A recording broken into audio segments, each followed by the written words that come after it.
La primera pregunta dice: ¿qué debes realizar para obtener con alta precisión experimentalmente el valor de la gravedad?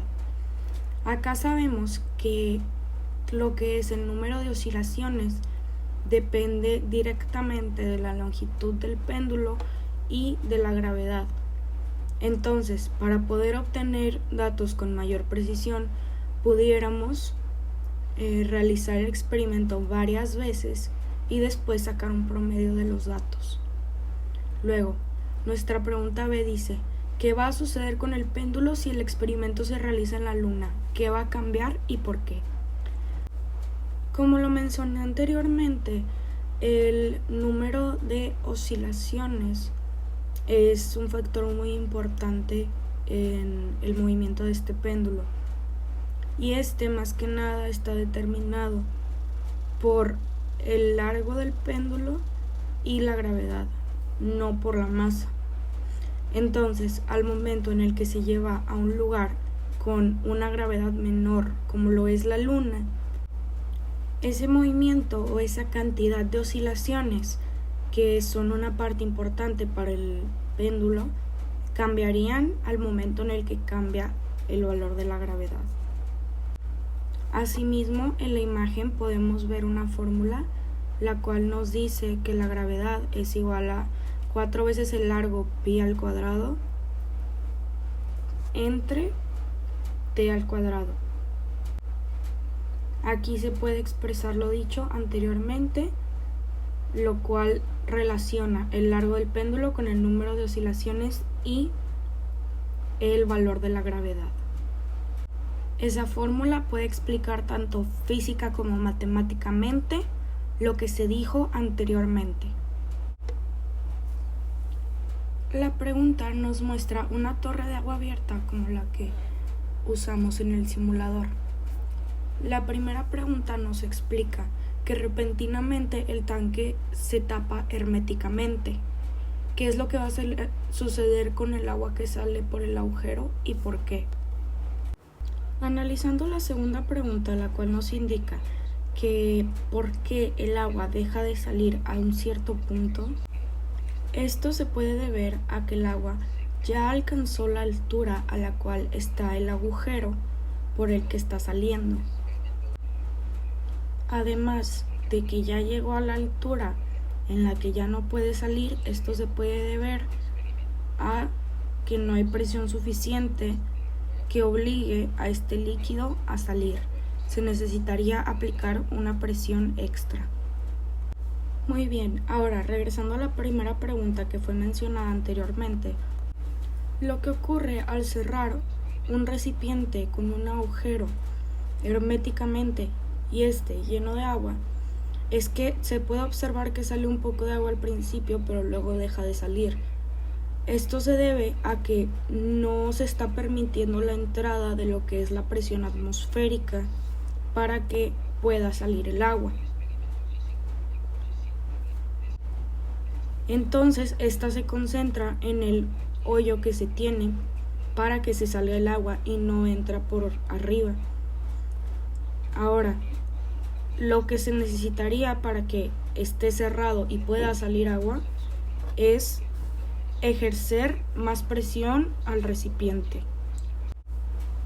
La tercera pregunta nos muestra un experimento el cual pudimos realizar nosotros, el cual es el experimento del vaso invertido. La primera pregunta nos indica: ¿por qué el agua dentro del vaso no se cae? Esto se debe a que existe un balance entre las fuerzas del sistema. Hacia arriba va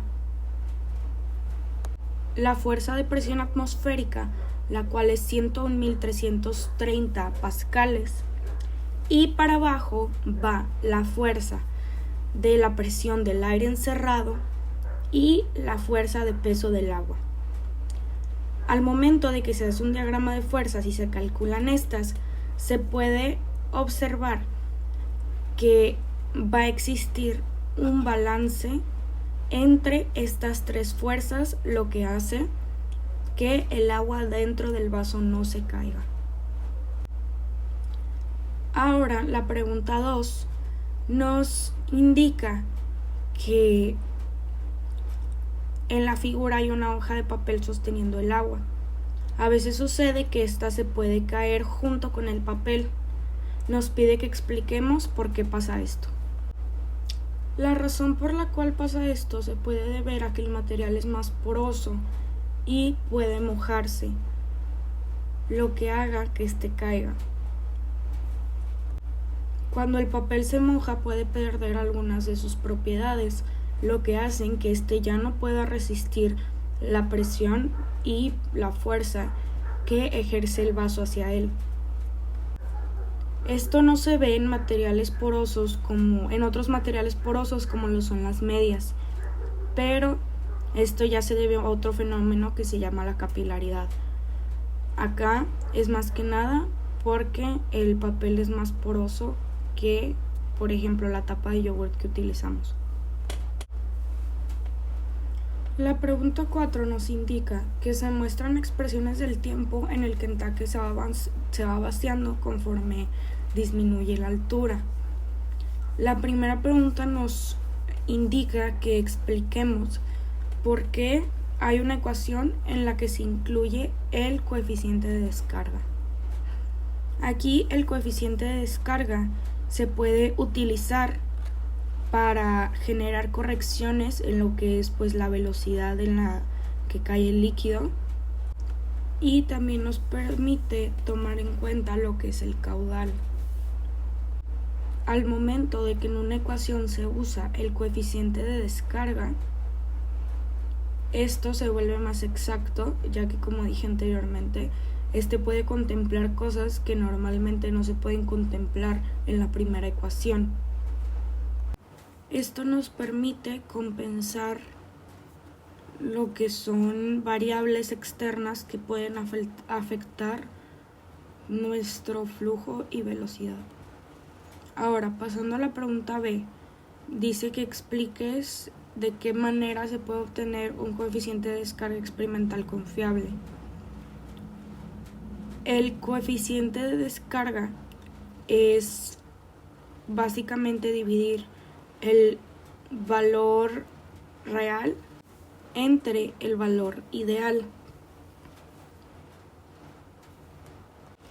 Entonces, para poder obtener un coeficiente de descarga más confiable, lo que se puede hacer es realizar repetidas veces el experimento para poder obtener un promedio de los cálculos y tener un valor real más acertado. También deberíamos calcular correctamente el valor ideal, pero como se dijo, se pueden realizar varias repeticiones del experimento, obtener un promedio para así poder tener un valor real más exacto.